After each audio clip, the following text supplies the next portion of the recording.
Good morning to the media and my colleague ministers. Press briefing. Last evening, the news of MP Theo Heiliger brought happiness to our nation, especially for his family, friends, and supporters. I continue to keep Mr. Heiliger in my thoughts and prayers as he faces his ongoing medical journey ahead. Last evening, my counterpart, the Vice President of the Collectivity of French St. Martin, Thierry Damasio, and I opened the St. Martin Annual Regional Trade Show, SMART. SMART is being held until May the 23rd at the Sonesta Maho Beach Resort Casino and Spa Convention Center. I am very pleased of the great interest shown in the regional trade show, which demonstrates that the event's importance to further profile our destination and products are indeed available for travelers. SMART will host visitors from Anguilla, Antigua, the Bahamas, Borneo, Canada, the Dominican Republic, France, Guadeloupe, Italy, Montserrat, the Netherlands, Panama, Puerto Rico, Saba, St. Eustatius, St. Bart's, St. Martin, St. Martin, St. Kitts, Spain, the United Kingdom, and of course, the United States of America. So to all SMART attendees, I'm especially pleased that you have chosen to participate in this year's trade show. Our main goal for the event continues to be increasing the significant appeal to our visitors worldwide and connect key organizations in the hospitality industry in an effort to increase economic opportunities. As we continue to rebuild and solve the social and economic challenges within our society, it is increasingly clear that we must continue to take advantage of the unique opportunity to redesign our infrastructural needs and sustainably reinvigorate our unique tourism product. While our visitors are here, I urge you to please explore the friendly island of St. Martin. Hop over to our visitors on Saba, St. Eustatius, Anguilla, and St. Bart's, and take in some of our cultural tours, nightlife, food, and of course our famous shopping adventures and avenues, and our gorgeous beaches. On behalf of the government of St. Martin, I thank you for joining us and wish all of those here for SMART 2019 a very fruitful event. The Florida Caribbean Cruise Association, FCCA, continues to look at new avenues for promoting cruise tourism and has formed a new media partnership with Follow Me Network, FMN, a creative global production company that features destinations and travel opportunities. FMN is a global platform with an audience of over 100 million people per month and produces both long-term TV content and short-term digital media. It has offices in New York, Los Angeles, London, and Dubai. FMN specializes in celebrating and showcasing locations and destinations and travel opportunities around the world. I commend the FCCA in this respect to its partnership with FMN, which will be positive for Destination St. Martin, St. Martin. FMN's content adds important value to tourism boards and hospitality brand partnerships by entertaining and educating viewers on where to travel and why to visit these locations and experiences.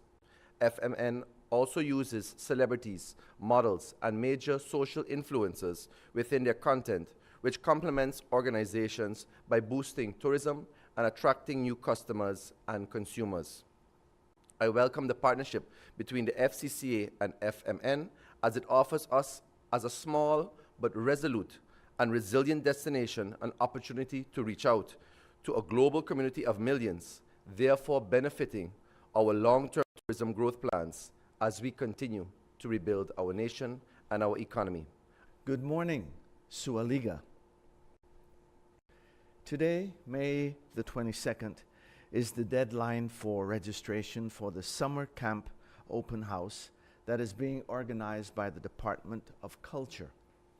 The event will be held on Saturday, May the 25th, 2019 at the John Larmony Center in Phillipsburg from 9 a.m. to 6 p.m. We're calling on all stakeholders, such as artists, creatives, cultural organizations and foundations, companies, entrepreneurs, summer camp teachers and volunteers, to register with us and exhibit your summer programs and exchange information with interested parents and students. Please visit the ministry's Facebook page for more information and for the registration form. Registration is also now open for the second Caribbean Wellbeing Conference, the CWBC, which will be held in St. Martin from August 5th and 6th, 2019, under the theme Fostering Resilience, Creating a Culture of Wellbeing in Schools. Early registration continues until May 31st, 2019, for less than $60. The focus for CWBC 2019 will be on teacher well-being, student well-being, and family well-being. Now a note on the construction at the St. Martin Vocational Training School. Earlier this week, there was a report in the media concerning the halting of the construction of 4 new classrooms at the St. Martin Vocational Training School. My Cabinet Chief of Staff, Peter J. Gittens, followed up on this report and informed me that, indeed, the contractor had stopped the work because he was awaiting payment on invoices submitted. As all government contractors know, invoices are allowed 8 weeks for due processing. Currently, there are 2 invoices that have been submitted by the contractor. The first invoice was submitted some time ago with errors, and after making corrections, it was resubmitted 7 weeks ago during the carnival period. The second invoice was handed in 4 weeks ago. I am mindful of the need for timely compensation for contractors, as this impacts their ability to pay salaries to their employees, as well as to meet their personal and company's financial obligations. The Ministry of Romy has assured me that the first invoice will be paid on schedule. I say the Ministry of Romy because, due to the required technical expertise and supervision, that ministry handles construction projects on behalf of the government, including the Ministry of Education, Culture, Youth and Sport, though the funds are provided from our budget. This is similar to the manner in which the Ministry of TIAT is responsible for school bus transportation. As Minister of Education, I'm keen on the realization of this construction project in a timely manner. Therefore, I will be meeting with the contractor this week to discuss the progress of the construction of these classrooms and the expected completion date. Last Friday, May 17th, I received an invitation to Parliament to attend an urgent public meeting. The agenda point stated was the effects of the lump sum subsidy on the Foundation Academic Vocational Education and the Stichting Voortgezet Onderwijs Bovenwindse Eilanden, whereby school boards have clearly expressed that lower student numbers resulting in lower subsidies threatens their financial position and negatively affects quality education in their schools. As the members of Parliament considered the matter urgent, I thought it was important to drop other important engagements and to be in Parliament to hear and answer the questions posed by the honourable members of Parliament. After I presented the overview of the lump sum subsidy system, the members of Parliament made their statements and posed their questions. My team from the Department of Education and I will answer these questions on our return to Parliament, which is scheduled for Monday, May 27th at 11 a.m. So I encourage the public to follow this public meeting so that you can be informed regarding how government subsidizes schools that are run by foundations. The Task Force Intercountry Children's Rights is currently hosting a 3-day conference entitled Our Children, Our Future, here on St. Martin at the University of St. Martin. I had the honor of welcoming all the delegates.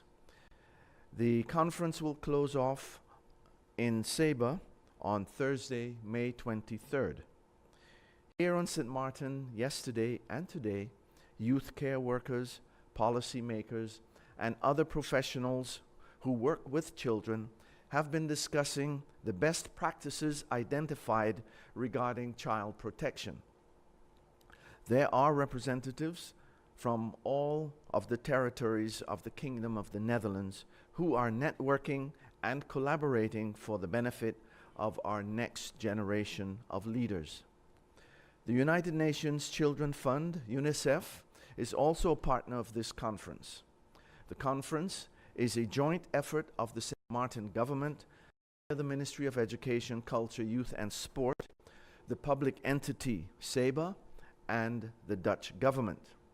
We must unite and focus for our children's future, working together to maximize their potential. Last week, Monday, May 13th, 2019, a group of 35 Dutch language teachers participated in an online assessors training facilitated by a local representative of the Taalunie in the Netherlands. During this training, the teachers received all the required instructions related to the administering of the assessments to the students, which is to ascertain the level of knowledge and skills of the Dutch language. Beginning yesterday, May 21st, through Friday, May 24th, 2019, the assessment will be administered in some of the Catholic schools, the Methodist Agogic schools, and the Protestant Christian schools. From Monday, May 27th to May 28th, Tuesday, the public schools, the St. Martin Seventh-day Adventist schools, and the remaining Catholic schools will follow up with the assessments of their students. All students participating in the assessments will receive a certificate indicating their individual levels for the competencies of the Dutch language according to the Common European Framework of Reference for Languages. On Friday, the St. Martin Police, this was last Friday, the St. Martin Police Force Social Community Program, Cops and Kids, hosted a sports day at the John Cooper Jose Lake Senior Ballpark on the L.B. Scott Road with students of the elementary schools. Congratulations to the overall winner of the event, which is the Leonald Connor School. The Genevieve de Weaver Primary School placed second, followed by the Seventh-day Adventist School, and also noteworthy are the Dr. Martin Luther King Junior School and the Sister Regina School that took the 4th and 5th places respectively. I salute this initiative of the St. Martin Police Force as they build a good relationship with our youth. Unfortunately, yesterday, the Leonard Connor School's celebratory mood was short-lived when staff and students found their school vandalized. Video evidence has revealed that the act may have been committed by 4 youngsters, of which 3 are possible students and 1 an ex-student of the school. The authorities are dealing with the matter as this is a criminal offense. However, I ask that, as a community, we all be mindful of being our brother's keeper. Keep watch as our neighbor in the same way that you would appreciate your neighbor being mindful of you. Look out for our children because they are young and need guidance. I have a couple topics I'd like to touch on today to update the public. Most of which, actually all of it, is basically public health related. As Minister of Public Health, I'm responsible for the execution of our public health reform plan, which is executed and carried out by the ministry.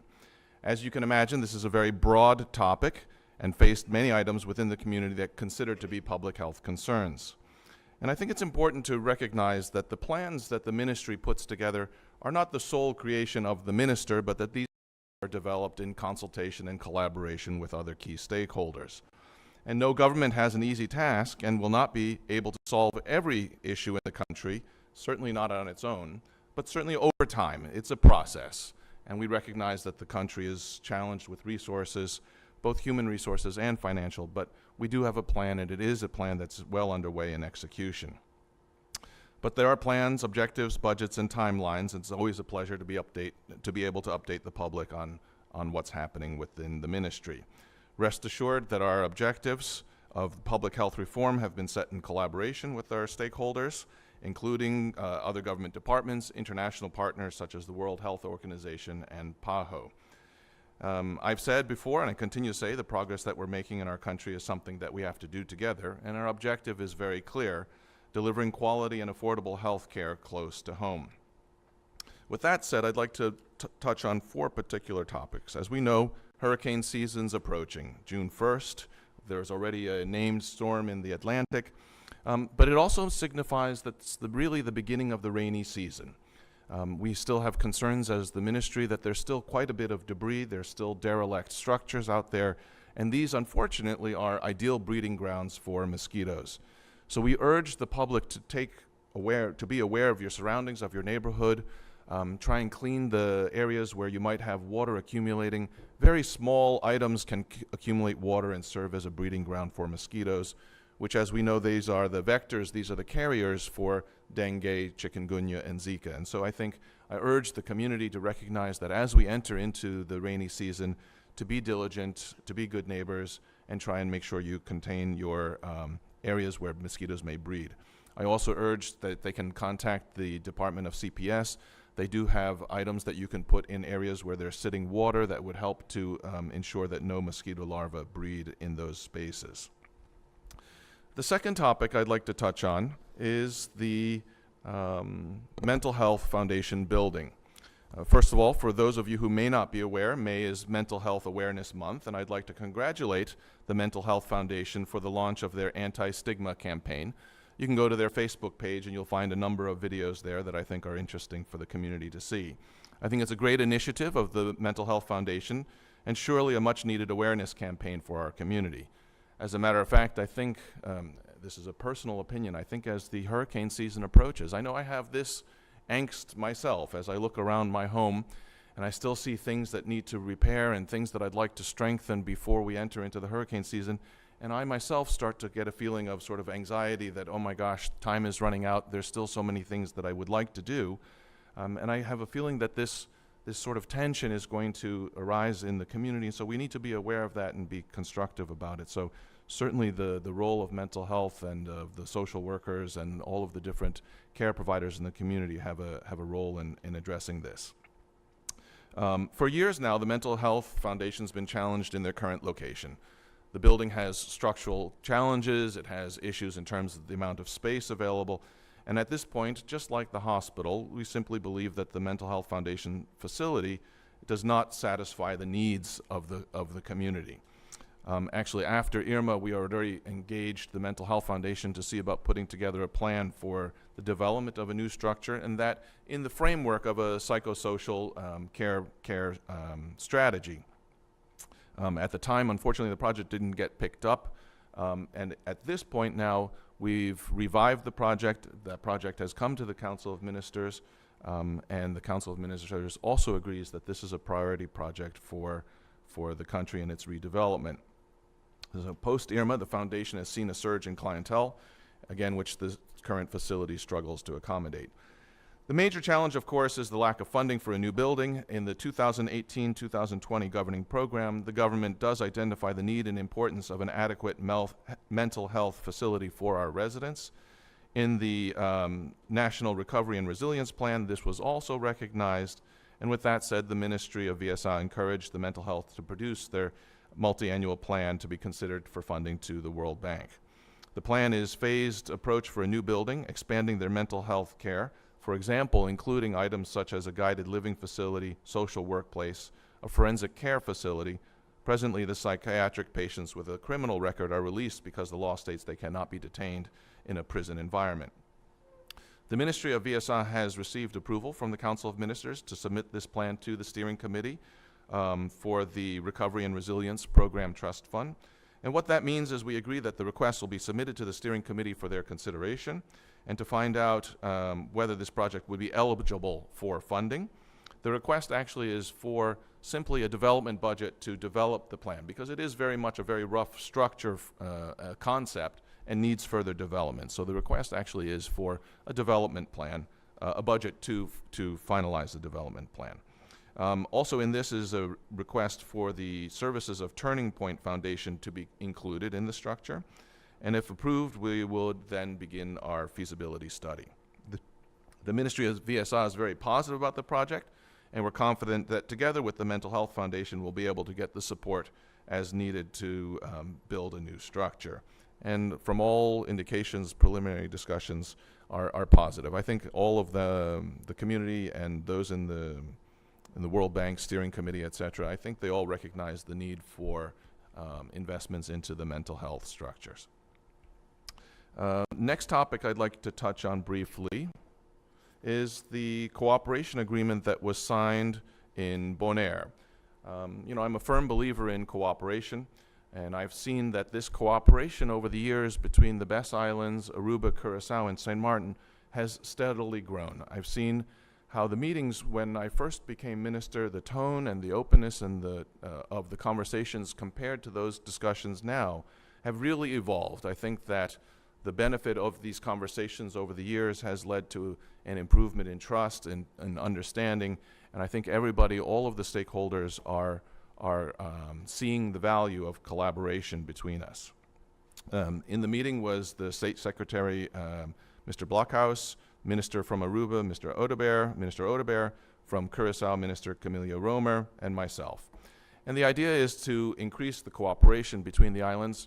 Very happy that actually last week as well, the SMMC signed a collaboration agreement between the other hospitals. So now the hospitals between Bonaire, Curacao, Aruba, and St. Martin also have a cooperation agreement to share between themselves resources, best practices, see where they can coordinate in terms of combined purchasing.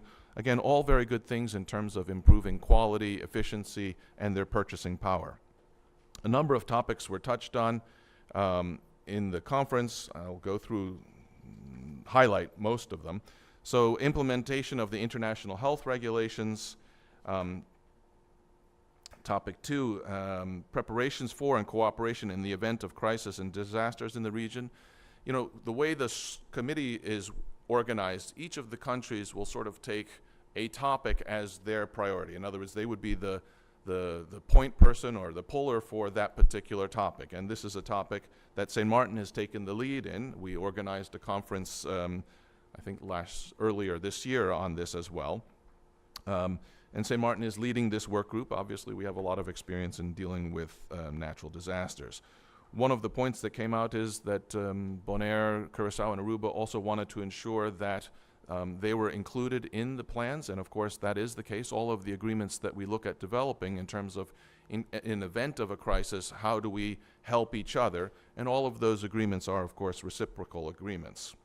To begin this morning, I would like to join the fire department in thanking the heroic drivers of 2 water trucks, Mr. Steve Legrand, Francisco Webster, Ricardo Brooks, and Gerald Brooks, that took action of outing the fire at the Belvedere residence yesterday.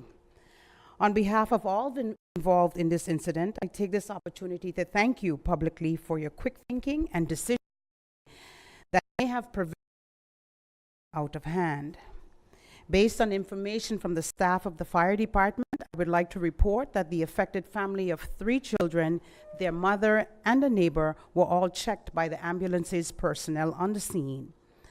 While the St. Martin Housing Development Foundation, Social Welfare Department have stepped in to handle the housing and living situation respectively going forward. Another up-to-date, yesterday on May 21st, the Department of Foreign Affairs hosted the preparatory meeting in anticipation of the quadripartite meeting scheduled this fall 2019. The quadripartite or Q4 meeting is the annual meeting between the Kingdom of the Netherlands, the French Republic, the Collectivité of Sint Maarten, and the Government of St. Martin. The quadripartite meeting is the platform for the discussion of topics of mutual interest between all four parties.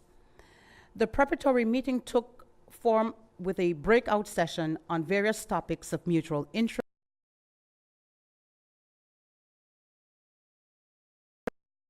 and the prefecture. Topics discussed during the preparatory meeting included Simpson Bay Lagoon and shipwreck removal, waste management, crisis management, firefighting cooperation, civil aviation, maritime affairs. Other topics covered included customs, immigration, police cooperation, taxation, and welfare fraud. During the meeting, decisions were made towards advancing the agreements made between all four parties. Particular progress has been made in formulating the agreements that would regulate mutual assistance in firefighting and crisis management, as well as in regulating the ferry service between Anguilla, Saint-Martin, and Sint Maarten. Work is ongoing on cooperation in solid waste management, as well as strengthening border protection and police cooperation. Positive discussions in this regard were held with the presence of the head of the Police of Sint Maarten, head of the Coast Guard and the Gendarmerie, as well as customs and immigration units. The outcome of this preparatory meeting will set the agenda for the upcoming quadripartite, which will take place in The Hague this fall. Sustainable Development Goals, or SDGs, the Department of Interior and Kingdom Relations has been actively promoting and bringing awareness to the Sustainable Development Goals through initiatives such as the USM SDG Lecture Series and giving presentations at schools on the SDGs. As a result, the Department of Interior and Kingdom Relations will be hosting a performing arts exhibition comprising of 110 high school students from the Charlotte Brookson Academy and St. Dominic High School. The exhibition will depict the Sustainable Development Goals through various art forms by the students. This artistic event promises to be a great educational experience for our students, as well as for creating awareness on SDGs. The exhibit will take place on Friday, May 24th, 2019, from 10 a.m. to 3 p.m. at the Cyrus Waddy Square in Phillipsburg. The exhibition is free of charge, and the public is invited to view the exhibition. Lastly, as a reminder, the Civil Registry Department, considering that we are entering the hurricane season and the vacation is on the horizon, is reminding the public to check the validity of their documents and to make use of the online platform to schedule appointments to renew them accordingly. Please be aware that persons cannot travel on an expired passport. Persons in need of registration forms can take the advantage of the walk-in option at the Phillipsburg branch between 8:30 and 10:30 a.m., while appointments for the specific services are still possible. If you should require more information on the services and product available at the Civil Registry, please visit the official website on the government page, www.stmartingov.org.